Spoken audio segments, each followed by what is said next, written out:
ऐसा एक आदमी जो बिना कॉलेज डिग्री के कॉलेज स्टूडेंट्स को पढ़ाता और टाइम के साथ बिलियनर्स, पॉलिटिशियंस और बड़े बड़े लोगों के साथ कनेक्शंस बैठाया और जाते ही जाते एक बड़े से स्कैंडल का सेंटर बन गया। आज के इस वीडियो में हम बात करने वाले जेफरी एप्स्टीन के बारे में। Let's start the video. Jeffrey Epstein. Epstein files. Jeffrey Epstein. Jeffrey Epstein files. Jeffrey Epstein. Jeffrey Epstein.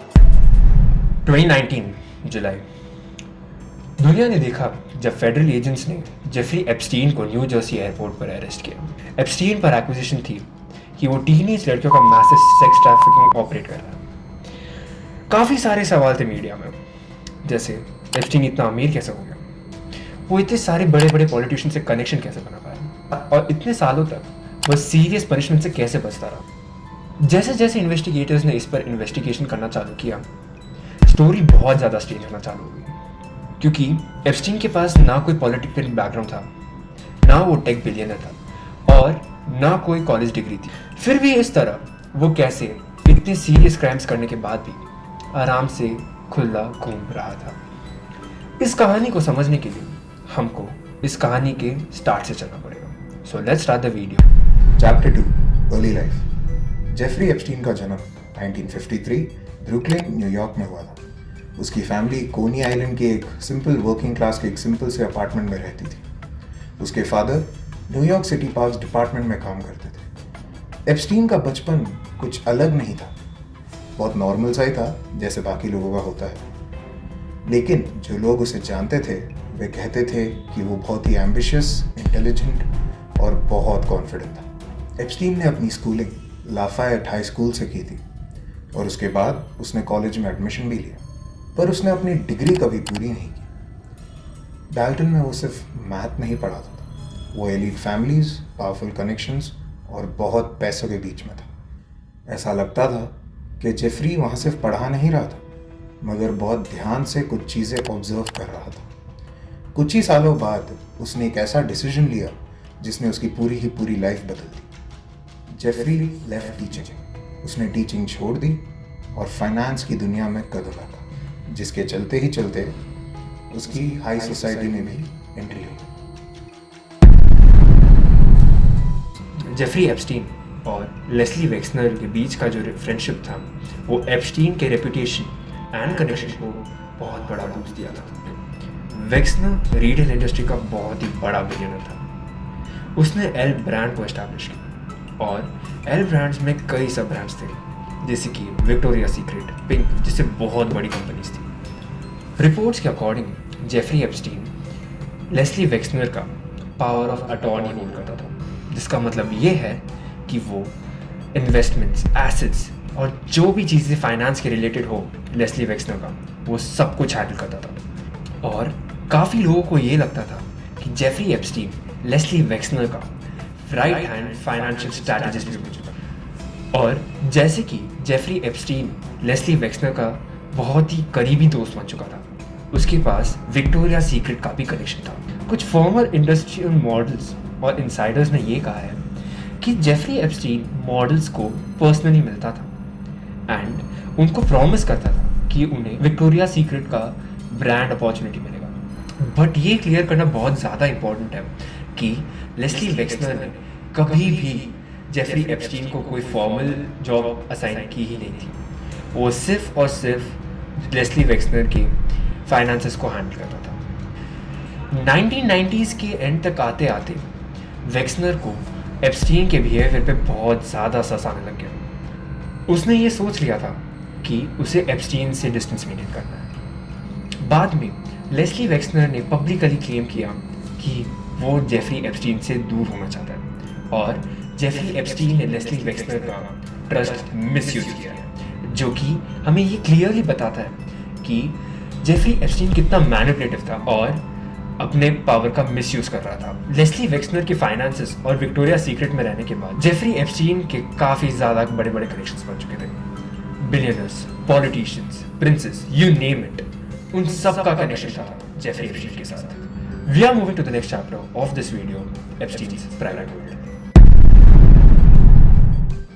Early 2000s तक एप्स्टीन ने दुनिया भर में बहुत सी लग्जरी प्रॉपर्टीज खरीद ली थी। उसकी लाइफ एक बिलियनर जैसी हो चुकी थी। उसके पास कुछ ऐसी प्रॉपर्टीज़ भी थी जो बहुत सीक्रेटिव और बहुत ही ज़्यादा एक्सक्लूसिव मानी जाती थी। एप्स्टीन का सबसे फेमस घर उसका न्यूयॉर्क सिटी मैंशन था, द मैनहट्टन मैंशन। ये मैंशन मैनहट्टन के अपर ईस्ट साइड एरिया में लोकेटेड था और उस वक्त न्यूयॉर्क के सबसे बड़े प्राइवेट होम्स में से एक माना जाता था। जो भी लोग वहाँ गए उन्होंने डिस्क्राइब किया कि उसके घर में स्ट्रेंज और कॉन्ट्रोवर्शियल आर्टवर्क, हर जगह पर सिक्योरिटी कैमरास, यहाँ तक कि कुछ रूम्स भी प्राइवेट और रेस्ट्रिक्टेड थे।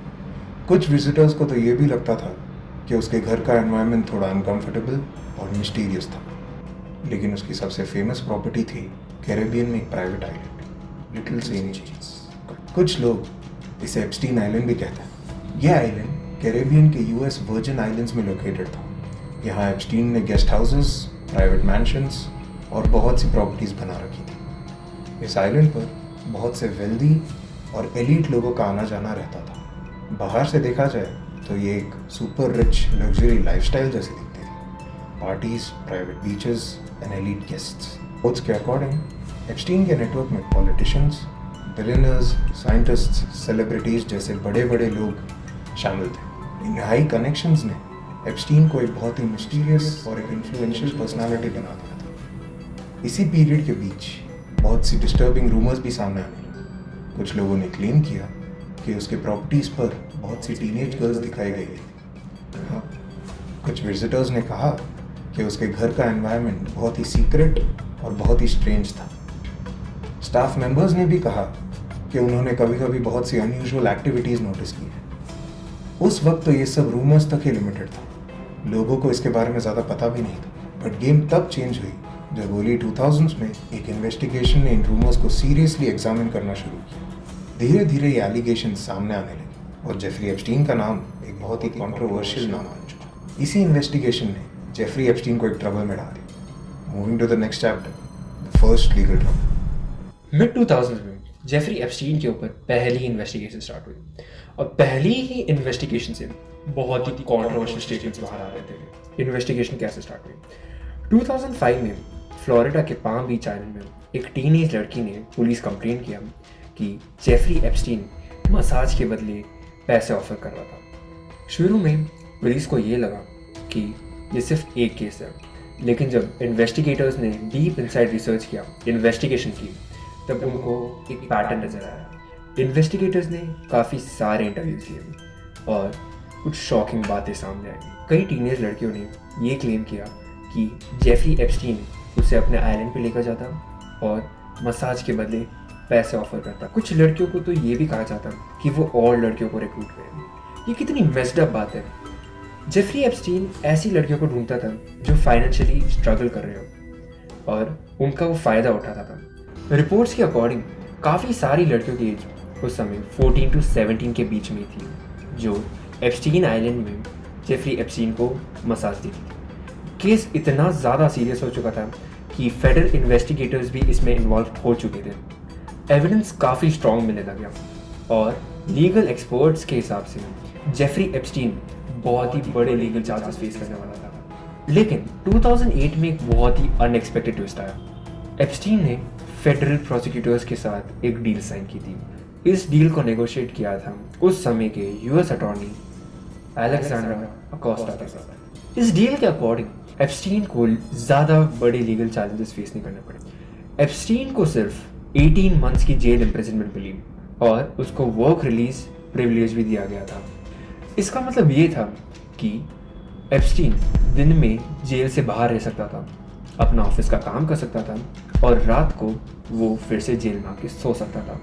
रिपोर्ट्स के अकॉर्डिंग वो सिर्फ 12 आवर्स जेल के अंदर रहता और बाकी के 12 आवर्स वो वर्क प्रिविलेज के एडवांटेज के कारण जेल के बाहर रहता। जब ये डिटेल्स पब्लिश हुई तो पब्लिक से काफ़ी बैकलैश मिला। क्रिटिक्स ने पूछा कि इतनी लाइट पनिशमेंट क्यों। कई विक्टिम्स और लीगल एक्सपर्ट्स ने ये कहा कि ये बहुत ही ज़्यादा लीनियंट पनिशमेंट है और उन्हें जस्टिस प्रॉपर्ली सर्व नहीं किया जा रहा है। इस लीनियंट बिहेवियर और लीगल एग्रीमेंट के बाद मॉडर्न अमेरिकन लीगल हिस्ट्री के सबसे बड़े कंट्रोवर्शियल प्ली डील्स में से एक माना जाता है। सालों बाद जब जर्नलिस्ट और इन्वेस्टिगेटर्स ने फिर से इसको एग्जामिन किया तब और भी ज़्यादा डिस्टर्बिंग डिटेल्स सामने आई। ये वही मोमेंट था जहाँ से जेफरी एप्स्टीन का नाम ग्लोबल हेडलाइंस में आने वाला था। Welcome to the last part of the video, the conspiracy. कई सालों बाद जब इन्वेस्टिगेटर्स ने जेफरी एप्स्टीन के पुराने केस को दोबारा रिव्यू करना शुरू किया तो काफ़ी डिस्टर्बिंग पॉसिबिलिटीज सामने आने लगी। 2010s के एंड में जब डॉक्यूमेंट्स, विटनेस स्टेटमेंट्स और प्रॉपर्टी लेआउट को ऑफिशियल्स ने फिर से इन्वेस्टिगेट करना स्टार्ट किया, तब पता चला कि एप्स्टीन के घर में हर जगह एक्सक्लूसिव सर्वेलेंस सिस्टम एडेड है। रिपोर्ट्स के मुताबिक एप्स्टीन के घर में बहुत सारे सिक्योरिटी कैमरास लगे हुए थे। कुछ कैमरास गेस्ट स्पेसेस को भी कवर करते थे। स्टाफ और विजिटर स्टेटमेंट के अकॉर्डिंग एप्स्टीन का एनवायरनमेंट बहुत ही हाईली मॉनिटर्ड था। इसी दौरान कुछ इन्वेस्टिगेटर्स और जर्नलिस्ट्स ने कुछ थियोरीज पर बात करनी शुरू करी। उनका सस्पिशन था कि एप्स्टीन गेस्ट के फोटोज़ या वीडियोज़ रिकॉर्ड करता हो, प्राइवेट मीटिंग्स का डॉक्यूमेंटेशन कर रहा हो और सेंसिटिव सिचुएशंस को फ्यूचर लेवरेज के लिए स्टोर कर रहा था। ये क्लेम्स कभी ऑफिशियली प्रूव नहीं हुए, लेकिन इन्वेस्टिगेटर्स और मीडिया डिस्कशंस के लिए ये एक मेजर क्वेश्चन बन गया। एप्स्टीन का सोशल सर्कल काफ़ी अनयूजुअल था। उसके कॉन्टैक्ट्स में बहुत सारे इन्फ्लुएंशियल लोग शामिल थे। इसी वजह से इन्वेस्टिगेटर्स को ये सवाल बहुत ही सीरियस लगने लगा। कुछ इन्वेस्टिगेटर्स ने एक अनसेटलिंग क्वेश्चन पूछा, क्या एप्स्टीन सिर्फ एक वेल्दी क्रिमिनल था? अगर ऐसा था तो ये भी हो सकता है कि एप्स्टीन के पास बहुत सारी कॉन्फिडेंशियल इंफॉर्मेशन थी। इस थियोरी ने एक और एक डिस्टर्बिंग पॉसिबिलिटी को रेज की। अगर एप्स्टीन के पास इंटरनेशनल फिगर्स के रिलेटेड इतनी कॉम्प्रोमाइजिंग इंफॉर्मेशन थी तो वो इस इंफॉर्मेशन को पॉलिटिकल, बिजनेस या इंटरनेशनल पावर्स को इम्पैक्ट कर सकती थी। क्या एप्स्टीन सिर्फ एक ब्लैकमेल नेटवर्क बिल्ड कर रहा था या फिर कोई और भी बड़ा नेटवर्क सिस्टम उसके अराउंड एग्जिस्ट करता था? और इसी पॉइंट पर एक बड़ा क्वेश्चन सामने आया, क्या एप्स्टीन सिर्फ एक इंडिविजुअल क्रिमिनल ऑपरेशन चला रहा था या फिर उसके पास ऐसे सीक्रेट्स थे जो बहुत पावरफुल लोग और इंस्टीट्यूशंस को हिला सकते?